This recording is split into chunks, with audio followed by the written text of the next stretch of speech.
अशी धरतीची माया बाळ डोलत गोचिर. कॅरेक्टर विषयी काय सांगणार की ते कॅरेक्टर काय आहे, कारण नाही कळलंय काही काही ठिकाणी. मी सांगते काही ओळींमध्ये कॅरेक्टर. अशी धरतीची माया बाळ डोलत गोचिर. कालावर आलं असू कस साजिर साजिर. हे माझं कॅरेक्टर.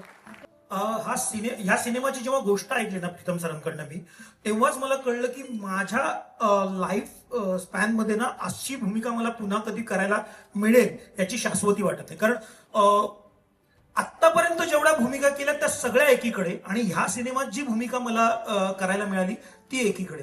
ह्या सिनेमात विनोद आहे, या सिनेमात भीतीदायक प्रसंग आहेत, या सिनेमात फाईट आहे, या सिनेमात ते सगळं आहे जे एखाद्या कलाकाराला, एखाद्या ऍक्टरला करावंसं वाटावं असं सगळं आहे. मला भारी काय वाटतं की एक असं मराठीत इतकं मोठं विजन घेऊन एक डिरेक्टर येतोय, इतकं मोठं विजन आहे ज्याच्याकडे, जो मराठीतला पहिला युनिव्हर्स आपल्या समोर प्रेक्षकांसाठी घेऊन येतोय, आणि त्याचं हे जे पहिलं पान आहे त्यात मी आहे. हे मला इतकं भारी वाटतं.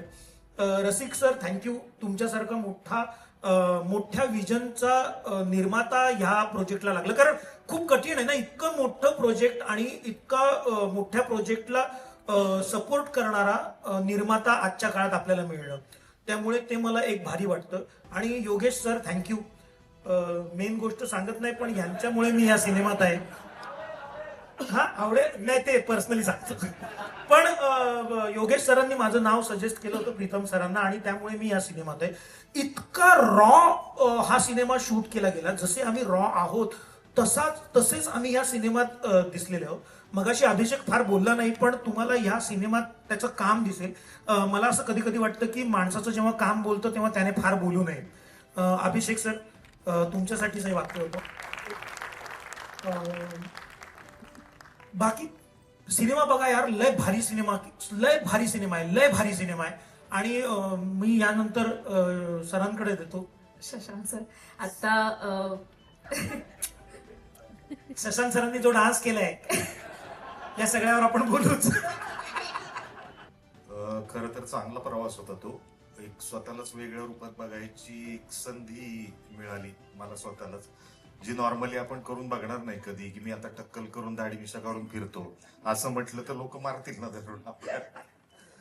तर चित्रपट ही एक आपल्याला संधी देतं या पद्धतीने वेगवेगळे प्रयोग करायला, आणि खरंच अभिषेकचे मनापासून धन्यवाद देतो त्याला मी. कारण दररोज माझ्या बरोबरच 2-2.5 तास दररोज मेकअपला एक आर्टिस्टला घेऊन तो ज्या पद्धतीने कष्ट करत होता ते फारच कौतुकास्पद आहे.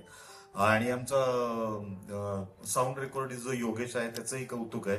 बेअर बॉडी आम्ही होतं, कुठं माईक लावायचं इथपासून सगळ्यात मोठा प्रश्न त्याला असायचा की यांना कुठं लेपल लावायचं, आणि तो वेगवेगळ्या जागा शोधून काढायचा कुठे लावायचं. आणि मजा आली काम करताना. ट्रेलर आणि टीजरही छान वाटतो आहे.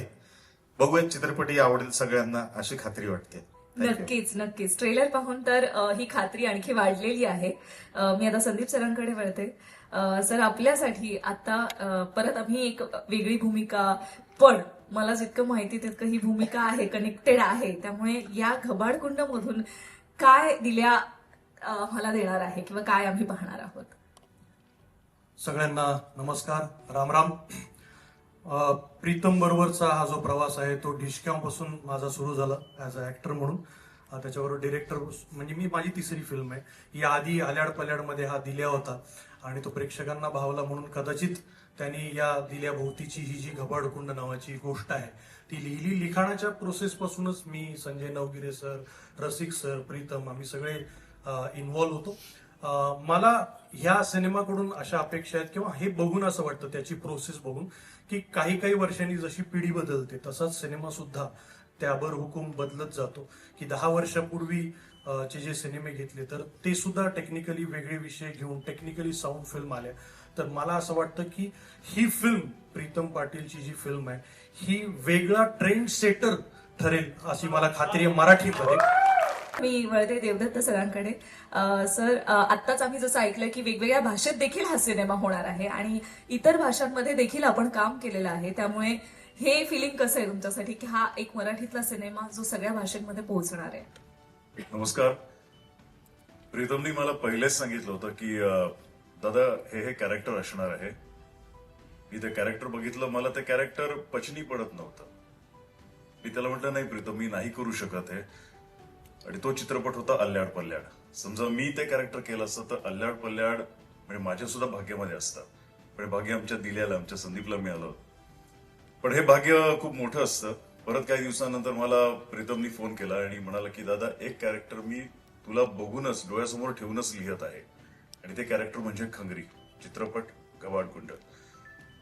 प्रत्येक जे काही इनपुट्स असतात, आउटपुट्स असतात, ते मी प्रत्येक वेळी प्रीतमशी माझी चर्चा होत असते, तुम्हाला पाठवत असतो. मी त्याला परवा म्हटलं होतं की अरे ट्रेलर मला प्लीज पाठव, बघायचंय. त्या माणसाने मला पाठवलं नाही ते ट्रेलर. तो म्हणाला नाही दादा बस आपण त्याच दिवशी बघूया. आणि प्रीतम खरंच सांगतो, जाहीर सांगतो, एक नंबर ट्रेलर आहे, जबरदस्त, अमेझिंग अमेझिंग. प्रत्येक आर्टिस्टच्या मनात एक धाकधूक असते की आपण काय केलेलं आहे, कसं ते क्युमुलेट असेल, कसं ते एकत्रपणे आपण म्हणजे जे काही जी भेळ असते तुझ्या मते ती कशी असेल, तिखट असेल, आंबट असेल, गोड असेल काय. पण खरं सांगतो प्रत्येक चव ह्याच्यामध्ये ना एवढी अशी वेगवेगळी आणि परफेक्ट प्रमाणात टाकलेली असतो प्रीतम. तर मला खूप खूप बरं वाटतं की मी एका चांगल्या डिरेक्टरच्या हातात आहे. नेहमी मी चांगल्याच डिरेक्टरच्या हातात असतो आणि म्हणतात ना की ती वारी होत असते, ती वारी प्रीतम तू चकवली नाहीयेस. सो मी सुद्धा एक चांगल्या डिरेक्टरच्या हातात आहे, याचा मला खरंच खूप अभिमान आहे. मराठी युनिव्हर्स आपण घबाडकुंड पासून सुरुवात करतोय आणि खरंच त्याचा सुद्धा मी एक भाग असल्याचा तर अभिमान आहेच. आणि नवीन नवीन पायंडे आपण टाकत असतो, मराठी पाऊल पुढे पडत असते, त्याच्यापैकी हे पाऊल आहे. कारण हा चित्रपट मराठीमध्ये पूर्ण भारतभर तर किंवा 7 देशांमध्ये तर रिलीज होतोय, पण हा बाकी भाषांमध्ये सुद्धा रिलीज होणार आहे. हे अजून एक मराठी पाऊल पुढे असणार आहे. आणि एवढं सांगतो की आपण मराठी लोक ज्यांनी चित्रपटाचा पायंडा घातलेला आहे ती लोक काय करू शकतात, त्याचं उत्कृष्ट उदाहरण म्हणजे घबाडकुंड असणार आहे.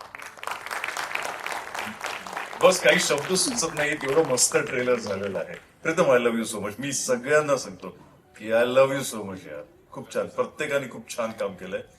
बस पुढच्या ह्याच्यामध्ये प्रयत्न करेन की यांच्या एवढं तरी माझं चांगलं काम व्हायला पाहिजे. थँक्यू रसिक सर. थँक्यू सो मला मच. एक सांगावंसं वाटतं की अभिषेकचं एक काम, अभिषेक आमचा मेकअप आर्टिस्ट, त्याचं एक काम मी तुला मदत केलेली आहे कमी करायला. माझा जो मेकअप आहे तो आमच्या धनुनी केलेला आहे, धनंजय सागवेकर. त्याने जो अगदी देवकी देव महादेव तिथपासून माझा मेकअप करत आलेला आहे. अगदी जय मल्हार मध्ये सुद्धा तो आम्हा तिघांनी मेकअप करायचा. इव्हन गबाडकुंड मध्ये सुद्धा जो काही माझा नथ वगैरे जे काय आहे तो सगळा मेकअप धनुनी केलेला आहे. धनु थँक्स अ लॉट बाबा. थँक्यू. Thank you so much. खूप खूप शुभेच्छा या सिनेमासाठी. माझा ड्रायव्हर सुद्धा धनू आहे, त्याने मला सेट पर्यंत गेला. त्याबद्दल त्याची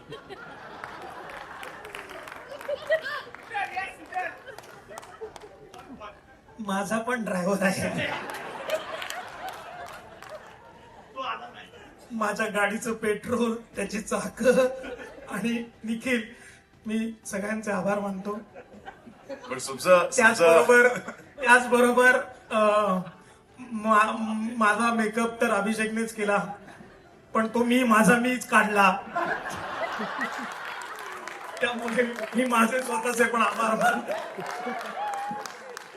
मला मेकअपच नव्हता. त्यामुळे ही अभिषेकचे आभार नाही मानत. पण याचा मेकअप धनूने केल्याबद्दल धनू तुझे आभार मनापासून. सॉरी देवा. कारण एक आहे की आपल्या रंगभूमीवर किंवा आपल्या चित्रपट सृष्टीमध्ये प्रत्येक जण खूप महत्वाचा आहे. आजपर्यंत कधीच स्पॉट हा शब्द माझ्या तोंडून कधीच आला नाहीये. त्या व्यक्तीला त्याच्या आई वडिलांनी जे प्रेमाने नाव दिलेलं आहे त्याच नावाने मी त्याला हाक मारलेली आहे.